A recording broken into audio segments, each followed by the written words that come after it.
It's my honor to call forth Mayor-elect James J. Fiorentini to take his oath of office. Congresswoman Tsongas will be swearing in Mayor Fiorentini.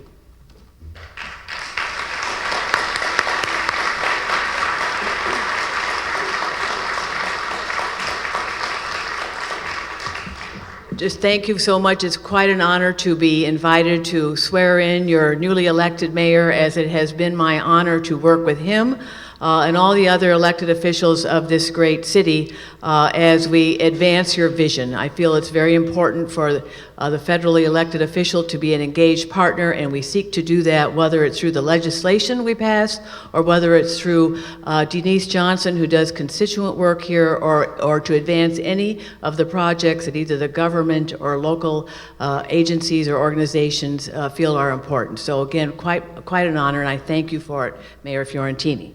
With that, repeat after me. I, James J. Fiorentini, do solemnly swear do solemnly swear that I will bear true faith and allegiance that I will bear true faith and allegiance to the Commonwealth of Massachusetts to the Commonwealth of Massachusetts and will support the Constitution thereof, and will support the Constitution thereof. so help me God. So help me God.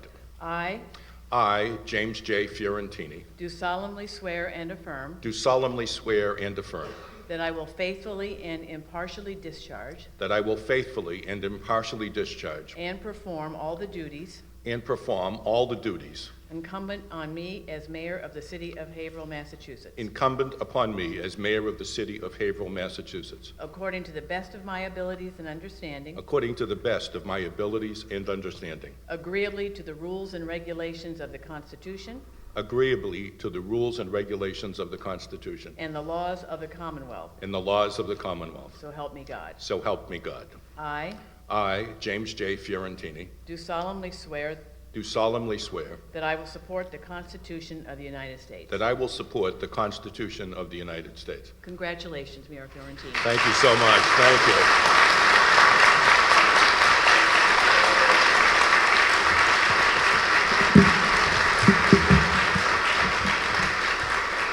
Thank you so much. Thank you.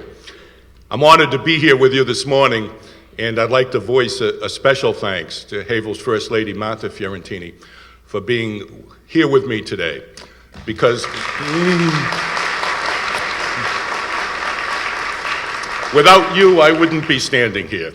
I broke with tradition a little bit and asked Martha to sit on the stage with me because of that. My sister and her husband are here this morning. My sister is a messenger, and my brother-in-law John, and my niece Lisa, and I want to thank them very much for their love and their support over the years to help me get here. I wouldn't be here without you.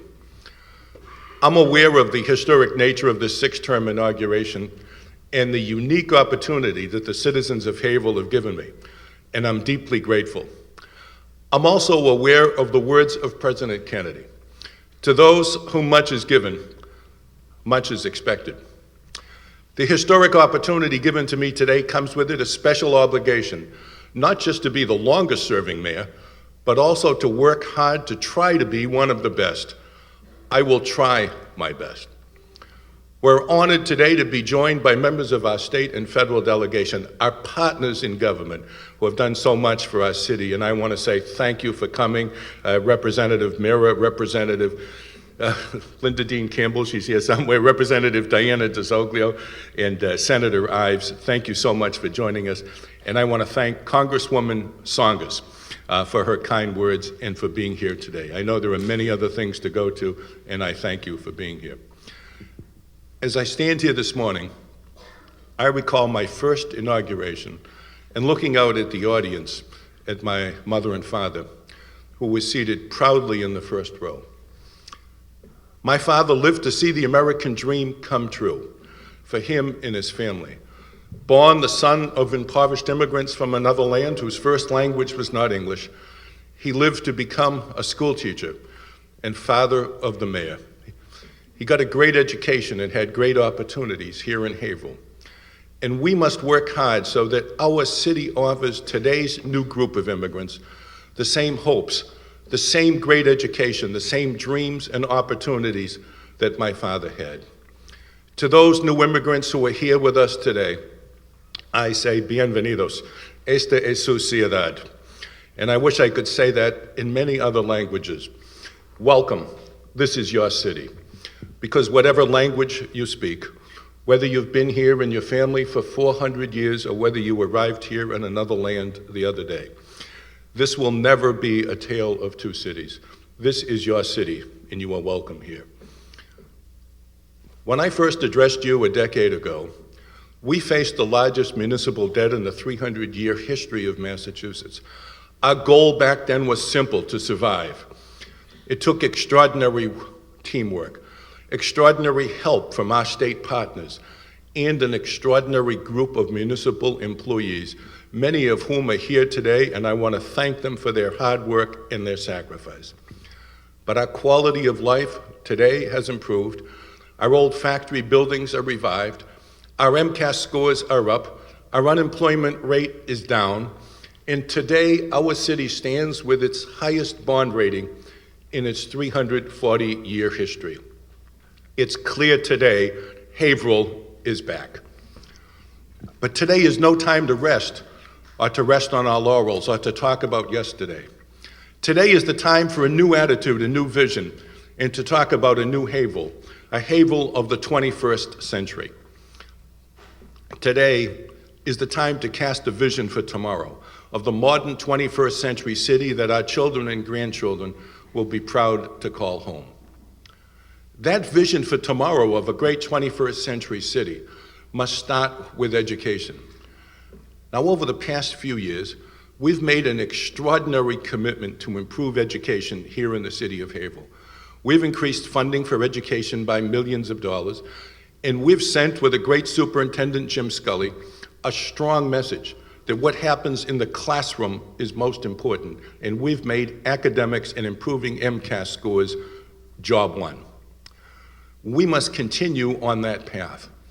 Now, we know that what happens in education inside the building is most important, but we also know that the quality of the environment, the quality of the building matters. And the building has to be such that children can learn, teachers can teach, and young parents can be proud to send their children to that school. That's why, over the past decade, we've made a tremendous commitment to improve the quality of our buildings. We started in our flagship school in the high school. With the help of our state partners, we put $32 million into fixing our high school. Today, the days when our high school stood on the brink of losing its accreditation are gone. Like Haverhill, Haverhill High School is back. Over the last 2 years, we've extended our program to fix and repair our other schools. We started by expanding our maintenance program to fix and maintain what we have. We've repaired and fixed the Tilton, the Constantino, the Walnut Square, the Whittier schools. We totally rehabbed the Nettle School about a decade ago. But there was one school we couldn't repair. There was one school where 2 sets of outside engineers have told us that the most cost-effective thing we can do is to replace it. That school is the Hunking School. The most important thing we'll do in 2014 is the initiative to replace the Hunking School. In this endeavor, we must not fail. We must not fail because it's part of Haverhill's great tradition, a tradition of valuing education. This great tradition meant that when I was a young boy growing up in Haverhill, the taxpayers, the greatest generation just back from the war, paid for 4 new schools for my generation. Those 4 new schools allowed us and me to get a great education, partially in this building here, to go on to college, to build a better life for ourselves and for our children. Now it's our turn. It's time for our generation, the generation that benefited from those decisions, to give back. We must not fail the children who will be attending a new Hunking School and need a school, but a new school is not just for them and will not benefit just them. We must not fail the parents who will send their children there, but a new school will not just be for them. We must not fail because a new school will benefit all of us, those whose children are in that school, those whose children are who are in other schools, and those who are without children in the schools. those who live on the north side of the river and those who live on the south. The failure to build a new school will mean that children from the Hunking School will overcrowd other schools in the city. The failure to build a school will affect all of our property values, and a new school will increase them. We must not fail in this endeavor. We must build a new Hunking School. We must do it because it's the right thing to do for us, for our children, and for our future. Now, building that new 21st century Haverhill must include and start with keeping our citizens safe. Now, make no mistake about it. We have an extraordinary police department led by an extraordinary chief, and I'm proud of them every single day. They've managed to keep us safe in the toughest of times, and I want to thank them publicly for that. But we and they are committed to doing more, and we must. Last year, we added 4 new police officers, and this year we must do even more. But to build the Haverhill of the 21st century, we need to do more than just add people, as important as that is. We also need to change our focus from a police force that's small and reacts to crime to an expanded force that's proactive and not just reactive. We need to put policemen back on foot patrols and bike patrols, and we need to work with our unions and our men so that in the short term, we can add more men where we're waiting for civil service. Keeping our citizens safe is our first job and our most important one to build a Haverhill of the 21st century. Building the Haverhill of the 21st century is about schools, it's about police, but it also has to be about more than that. It has to be about a vision for the future. The 21st century Haverhill is about a city that looks not just to its shining past, but also to its brilliant future. The 21st century Haverhill has to be focused on the Merrimack River.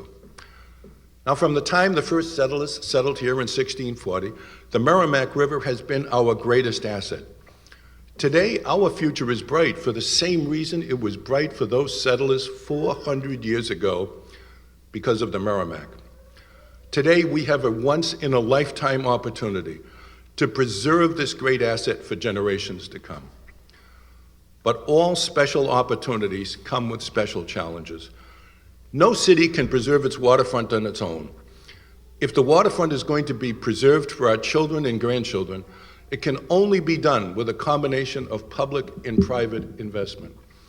The public investment must come along the rail trail and along Water Street. Later this fall, if all goes well, we'll start construction of the first phase of our rail trail. Someday, our vision, our dream is that this trail will extend from the train station in Bradford all the way to the Groveland line. For this dream to come true, we'll need to continue to make rail trail funding our capital priority, and we'll need the continued help of our state partners who have done so much and been so generous in the past. Now, a rail is a wonderful place to put a trail, but we've learned that you don't need a rail to have a trail. Along Water Street side of the river, we must continue to open up the waterfront so that someday, as we drive into Haverhill on either side of the river, we'll see a beautiful series of trails, trees, parks, playgrounds where appropriate, and a beautiful vista of the river, our own emerald necklace of parks and playgrounds along the waterfront. We can do some of this with public funding, but we cannot do it alone. If access to our most precious asset is going to be preserved and enhanced, that can only happen with private investment and with public-private partnerships along the waterfront. Now, a partnership means just that we have a role with public funding and that our private equity partners have a role. The private role is to invest. And provided there's a link between the investment and the river, provided we always take into account the fact that the river belongs to all of us, that investment should be allowed and even encouraged, but only if public access is always preserved, so the public will be able to enjoy our treasure, our greatest asset, the Merrimack. A partnership means that both sides have a role. Our role is so that as long as there is public access to the waterfront, then we must take politics out of the process, eliminate the red tape and regulatory barriers that have held us back for so long. This is what we did in the downtown area that worked so effectively. Downtown, we removed red tape and regulatory barriers. We took out the special permit requirement, and what we achieved was $150 million in new investment. We can do the same along the waterfront. If we take out the red tape, the regulatory barriers, and the special permit requirements, then we can spark a second renaissance along the water, just as we did in the downtown area.